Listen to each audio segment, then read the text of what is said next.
People sometimes come to me and say, Andrew, I'd like to have a second citizenship, and I would love for that second citizenship to be in an Asian country. They see that I spend part of my year living in Asia. They hear about all the investment opportunities. They like the idea of the Asian lifestyle, whether it's sophisticated living in Singapore or laid back living in a place like Thailand. But in this video, I'm going to talk about the citizenship opportunities that are available in Asia. There actually aren't very many. And I'm also going to tell you why if you're looking at citizenship in Asia, you'd probably want to change your focus.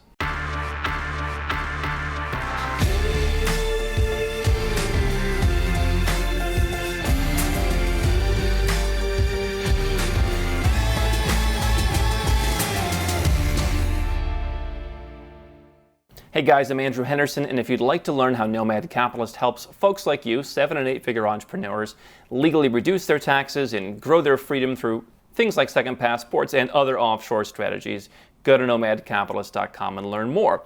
Now, we've got a lot of videos here on our channel about second passports. I'm not going to rehash that too much. You can go and check those out. But folks have asked about second citizenship in Asia. And I think this is an important topic to go through just because we can talk about all the different opportunities that there are in Asia. There aren't very many.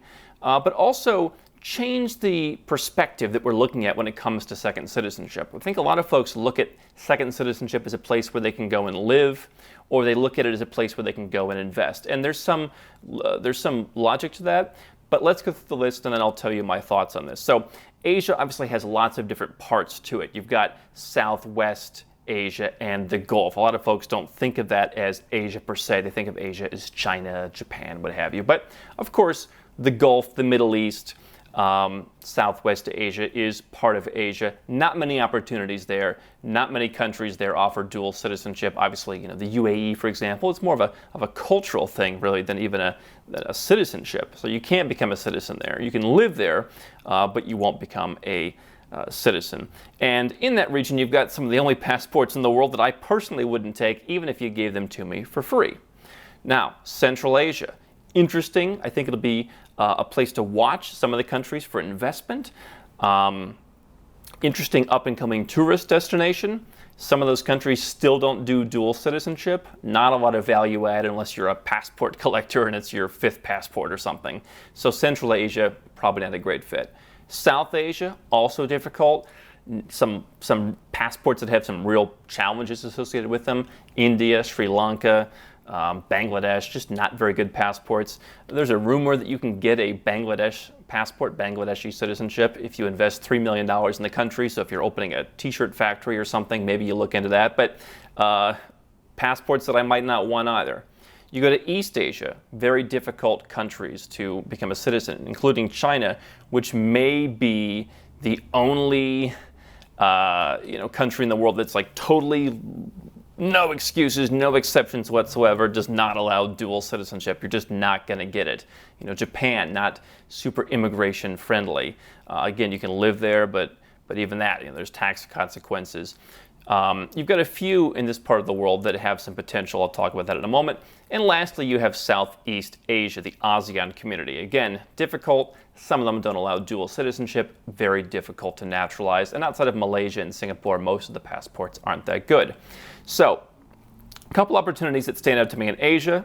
Probably the best passport that you can have some chance at getting right now is in South Korea. If you're an investor, you can do something like start a business and hire people, invest in government bonds, and become a permanent resident if you live there for 5 years and you speak Korean and you renounce all of your other citizenships, you can become a South Korean citizen. Really good passport. You can go to the US, you can go all over the world.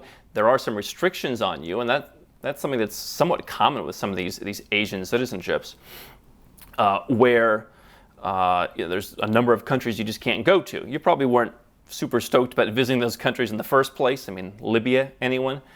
But South Korea is a passport. If you're willing to really ingratiate yourself in the culture and learn the language, that's one that I think is relatively available to a number of folks if you can start with an investment. In Southeast Asia, Singapore used to have a lot more potential. I always talk about the next Singapore, which increasingly references the fact that you missed the boat on Singapore. I'm always talking to folks who live in Singapore and they can't even get approved for permanent residence. Now, if you have kids or you're planning on having kids and they can become Singaporeans, then you might have a better chance. But if you can't even get permanent residence, you've got a real long shot at citizenship. Singaporeans who are naturalized do have to give up all their other passports. That may make it less interesting to some folks. I think that one's one where your opportunity probably passed. Hong Kong, perhaps less desirable to some folks today. Still a good place to do business. If you're willing to live there, put the time in there, it's a relatively tax-friendly place.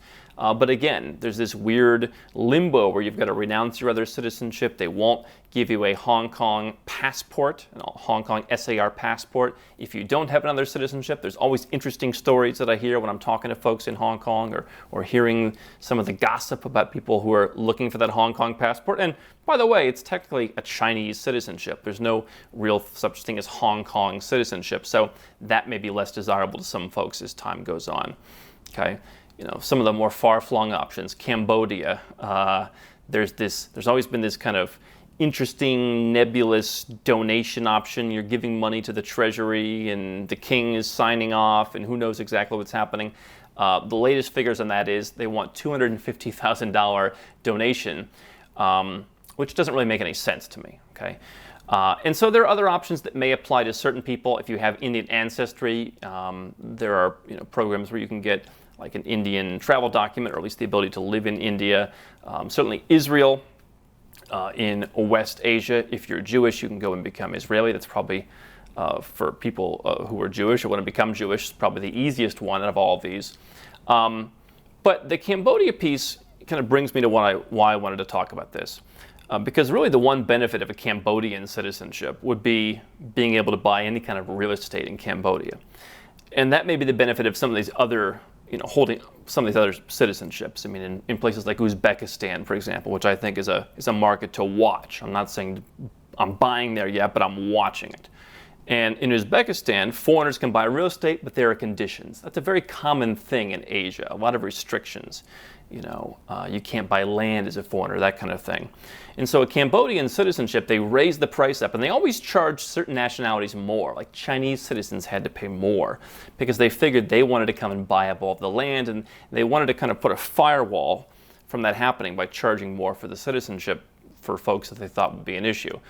The Cambodia passport as a travel document is dreadful, quite frankly, but the goal was in being able to invest. So to me, that's the one reason why an Asian passport would be really important to someone, is if you're trying to invest. That said, Reed at Investation, he's on our channel, he talks about investing in Cambodia, and you can do that with him or on your own. You can buy certain types of properties and still do relatively well. In a lot of these countries, you can do that, whether it's the UAE or Malaysia or Singapore or a lot of places in Asia, you can buy as a foreigner. You just can't buy every different type of asset. And what I see is countries are opening up. They're increasingly liberalizing their investment rules. So getting a second citizenship in Asia just to invest, really not necessary. What I see, though, is people conflating their goals, okay? I spend part of my time in Asia. I think it's a great lifestyle destination. It's the future. Not only are there good investment opportunities here, but especially in Malaysia, for me, you've got really nice people. You've got a great consumer convenience culture.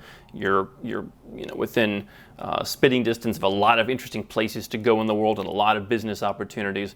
Those are a lot of good things for Asia. But where people get confused sometimes is there's a difference between residence and citizenship. You can be a resident of Malaysia, Singapore, Thailand, the UAE, Dubai, so many other places. You can get a long-term visa, business visa. You can come and go on a tourist visa, whatever you want, however it fits into your nomad capitalist lifestyle. You don't want to conflate being a resident in or actually living in a place or even owning a home in a place with citizenship. You generally don't need one to have the other. And really, what we talk about here at Nomad Capitalist is putting your eggs in different baskets, okay? Asia has more restrictions on its citizens than other parts of the world. I would not want to be necessarily a citizen of some of these countries, but I would be happy to be a resident and be treated as a foreigner that's welcome because I'm bringing money.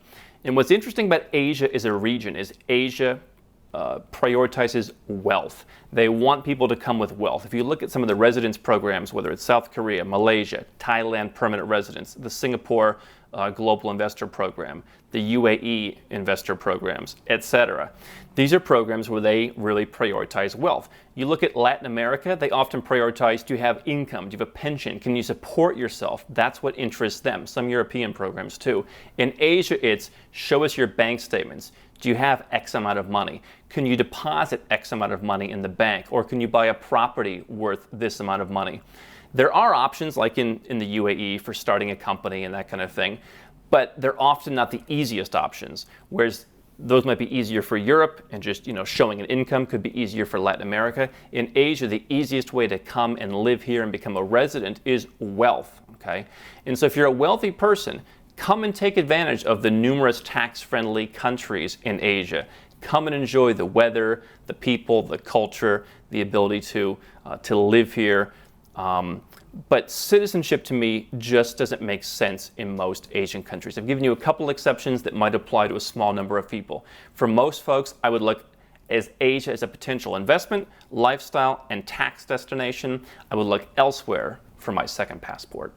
How can Nomad Capitalist help you? 4 ways. Number 1, subscribe to our channel and click the notification bell to make sure you get our new video every day. Number 2, get a copy of Nomad Capitalist, the book. You'll learn a lot of my personal experiences over a dozen years of studying this stuff, as well as exactly some of the strategies that you can use to build your Nomad Capitalist plan.